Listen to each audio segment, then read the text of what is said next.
Great. Hi, I'm here with Reed Lester today with Movement Mortgage, one of our preferred lenders here at Spencer Properties. Reed's going to give us some tips on things that you need to do and things that you don't need to do when you are beginning the mortgage application process. Yep, absolutely. So there's probably a theme that you'll notice, but the big one is communication. In terms of dues, make sure you're talking to both your lender and your real estate agent often, consistently. They should be apprised of any changes, major changes in your life. It makes the process easier to get out in front of problems as opposed to being reactionary.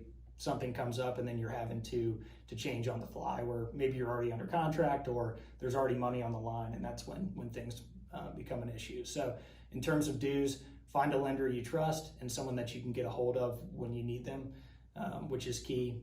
Evenings, weekends, lots of people shop for homes when they're not at work, so make sure you can get in touch with somebody when you have questions. In terms of don'ts, don't not communicate. So the big theme there is any major life changes in terms of don't change jobs, don't buy a new car, don't go buy a boat, don't finance anything new if you can help it. Mm-hmm. A lot of the questions I get are, I want to go buy a new dishwasher and put it on a credit card. Right. Trying to get the house ready, you're buying appliances, Exactly. furniture, all that stuff so that you can have it when you're closing.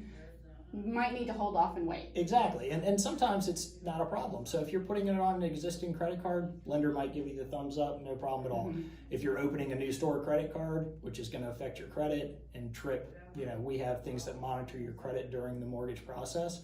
We're going to get flagged that, you opened a new line of credit. Mm-hmm. And maybe that changes whether or not you can qualify. Your debt to income ratio. Exactly. Okay. Yep. So that's exactly what we're looking at. So the key really is, it's not always going to be a no, you can't do that. Or hey, maybe you can change jobs if you're going to another salaried position or something that we can kind of track. Okay.